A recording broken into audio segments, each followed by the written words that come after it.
দেখাশোনা শেষে ছেলের বাড়ির লোকজন জানিয়ে দিল তিথিকে তাদের পছন্দ, কিন্তু ফাইনাল কথা জানাবে তাদের মেয়ে এসে। শুনে সবাই ভ্রু কুঁচকাল। পাত্র শুভ বলল, আসলে দিদিকে ছাড়া আমরা বাড়ির কোনো সিদ্ধান্ত তো নিই না, তাই দিদি পরের সপ্তাহে আসবে, এসে জানাবে। পাত্রপক্ষ চলে গেল। সবাই বলল, পাত্র অমন সুপুরুষ, ভালো চাকরি করে, কিন্তু একটাই গেরো, এই ননদ। বোঝা যাচ্ছে তার কথাই সব। তিথি তো পড়ল মহা সমস্যায়। যেসব বান্ধবীদের বিয়ে হয়েছে তারা তো বলে ননদ মানেই গলার কাটা, উঠতে বসতে কথা শোনাবে আর ঝামেলা তৈরি করবে। এদিকে তিথি ছোট থেকেই দেখে আসছে জামাই ষষ্ঠী কিংবা ভাইফোঁটাতে তার মাকে নিজের বাড়িতে যাওয়ার অনুমতিই দেওয়া হয় না, কারণ তার তিন পিসি ওই দিনগুলোতে বাড়িতে আসে। সব কাজ তার মাকেই করতে হয়। এইসব দেখতে দেখতেই ননদ নামক সম্পর্কটার প্রতি একটা ভীতিই জন্মেছে ওর। তিথি বড়, ওর এক বোন আছে নাম দিতি। বাড়ির সবাই চায় এই বিয়েটা হয়ে যাক, কারণ সত্যি সম্বন্ধটা বেশ ভালো। ওই একটাই বাধা, সেটা ননদ। তিথি বেশ চিন্তায় আছে। তিথি শুনেছে তার হবু ননদ অনেক শিক্ষিত, নামি চাকরিও করে, সুন্দরী, স্মার্ট। তিথিকে কি তার পছন্দ হবে? তার উপর তিথি একজন সাধারণ মানের ছাত্রী ছিল চিরকাল, কোনদিন আহামরি ভালো রেজাল্টও করেনি। পরীক্ষার নাম্বার জিজ্ঞেস করবে না তো?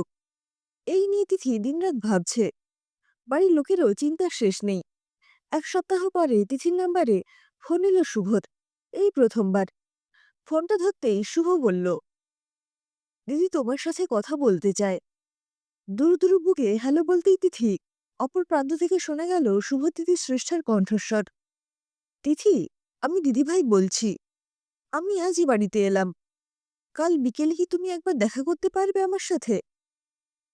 এইভাবে বাড়িতে যাওয়াটা ঠিক পছন্দ নয় আমার। তুমি কোথায় থাকবে বলো, আমি গাড়িতে তুলে নেব। ভয় পাওয়ার কিছু নেই, আমি একা থাকব।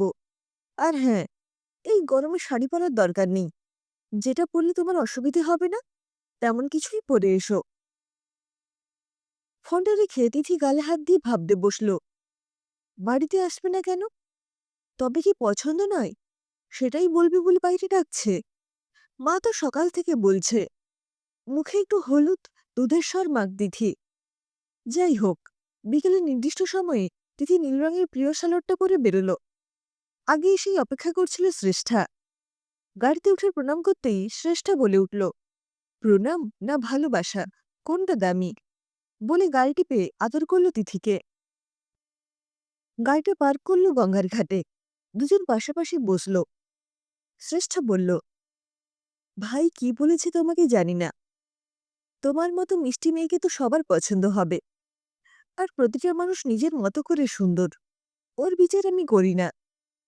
তোমার কি আমার ভাই আর পুরো পরিবারকে পছন্দ?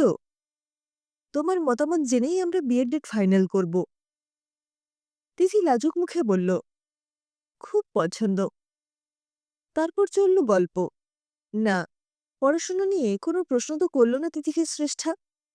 উল্টে বলল, তুমি কি খেতে ভালোবাসো?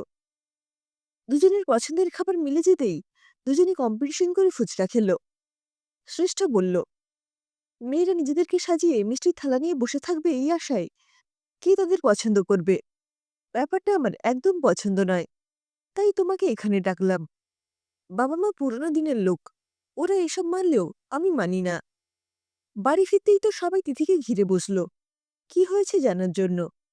তিথি বলল, কি আবার হবে, গেলাম দুজন, গঙ্গার ধারে বসে গল্প করলাম, ফুচকা খেলাম, বাড়ি চলে এলাম। সবাই অবাক। তোর হবু ননদ প্রথম দেখাতেই তোর সাথে ফুচকা খেলো? কাকিমা বলল, কি রে, পছন্দ হয়েছে কিনা কিছু বলল? না তো। বলল, আমার ভাই, আমাকে আর আমার পরিবারের সবাইকে তোমার পছন্দ তো। শুনে তো সবার চোখ ছানা বড়া। এবার তিথি হাতের ব্যাগটা দেখিয়ে বলল, আমাকে এটাও দিয়েছে। প্যাকেট খুলতেই দেখা গেল দুটো সুন্দর সালোয়ারের পিস আর একটা সুন্দর ঘড়ি, সাথে একটা কার্ড, তাতে লেখা, ফার্স্ট গিফট ফ্রম দিদিভাই। যত দিন এগোতে লাগলো ননদ সম্পর্কটির প্রতি ভয়টা আস্তে আস্তে কমতে লাগলো তিথির। কয়েকটা মাসের মধ্যেই বিয়ে হয়ে গেল তিথির। চলে গেল শ্বশুরবাড়ি। ননদ আসতে না পারলেও বেনারসি থেকে গয়না সব নিজের পছন্দ করে পাঠিয়ে দিয়েছিল। বিয়ের আগের দিন শ্রেষ্ঠ এসেছে বাড়িতে। শুভর সাথে বাড়িতে ঢুকতেই তিথি দেখল বাড়ির সামনে বড় বড় করে লেখা, ওয়েলকাম টু ইয়োর হোম। শুভ আস্তে আস্তে বলল, পুরোটা কিন্তু দিদি সাজিয়েছে। তিথি দেখল বরণডালা হাতে শাশুড়ি মা দাঁড়িয়ে, আর পেছনে এক প্লেট গোলাপের পাবড়ি হাতে হাসিমুখে দাঁড়িয়ে তার ননদ। বউ ভাতের পরের দিন শ্রেষ্ঠা ফিরে গেল তার পরিবার নিয়ে। বেশিদিন ছুটি পায়নি সে। তিথির ননদ বছরে দুবার এ বাড়িতে আসে। এলে তিথির আনন্দে শেষ থাকে না। একসাথে ঘোরা, খাওয়া, ফটো তোলা, শপিং করা সব চলে। তাই শাশুড়ি মা দিদিভাইয়ের সাথে কথা বলছে দেখলেই ছুটে আসে তিথি। এসে বলে, দিদিভাই কবে আসবে জিজ্ঞেস করো মা। তার যত অভিযোগ সব দিদিভাইয়ের কাছে। ভুল করলে একটু বকে দেয় শ্রেষ্ঠা, কখনো মাকে, কখনো তিথিকে, আর কখনো ভাইকে। এইভাবে ভাইফোঁটা চলে এলো। তিথি ছোট থেকেই কাউকে ফোঁটা দেয়নি। তার যে কোনো ভাই নেই। শুভর সাথে গিয়ে সে দিদিভাইয়ের জন্য পছন্দের উপহার কিনেছে। কিন্তু মনটা বড় খারাপ তিথির। একা একা থাকবেও। শাশুড়ি মাও তো ফোঁটা দিতে যাবেন। দিদিভাইয়ের ফোনটা আসতেই সাথে সাথে ধরল তিথি। তুই শুভর সাথে আসছিস তো? তিথি বলল, আমি যাব। শ্রেষ্ঠা জোরের সাথে বলল, যাব মানে? তোকে আসতেই হবে। ফোনটা রেখেই আলমারি খুলে তিথি শাড়ি সালোয়ার গুছতে শুরু করেছে, আনন্দে গান গাইতে গাইতে। ঘরে ঢুকে শুভ অবাক।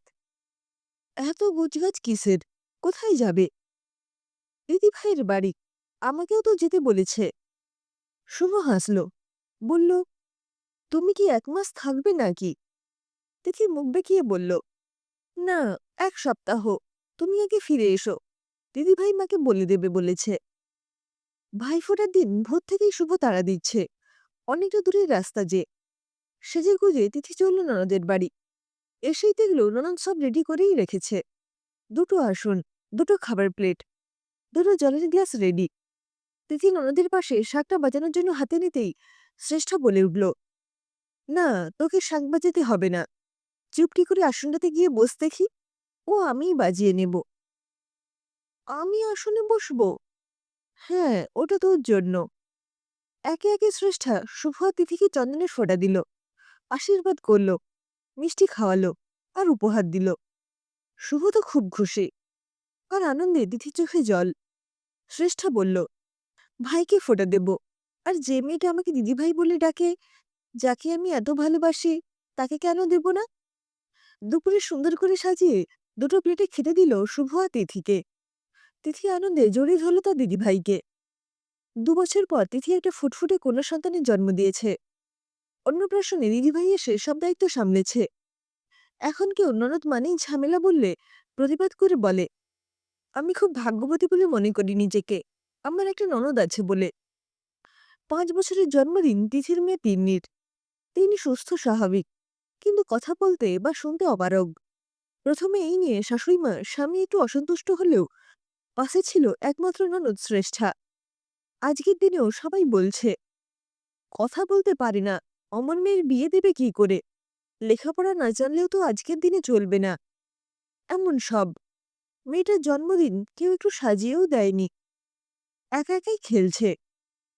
সব দেখে আর শুনে কাজে ব্যস্ত তিথির চোখে জল। কিছু সময় পর বাড়ির সামনে বড় গাড়িটা থামতেই দৌড়ে গিয়ে তিথি মাথা রাখল তার সবচেয়ে আদরের ননদের বুকে।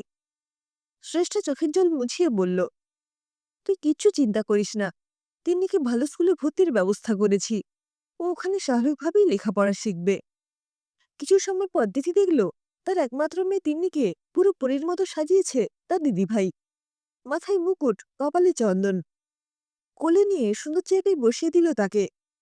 সবাই হাঁ করে দেখছে তার মেয়েকে। আজ আর চোখে জল বাঁধ মানছে না তিথির। আজ কিন্তু ওর সবচেয়ে আপন বলে মনে হচ্ছে নিজের ননদকেই। আসলে কিছু সম্পর্ক এমনও হয়, ননদ বা নেভৃতি নয়, এক বুক ভালোবাসা আর ভরসাও হতে পারে। তার জন্য আর কিছু নয়, একে অপরকে আপন করে নিতে হবে শুধু।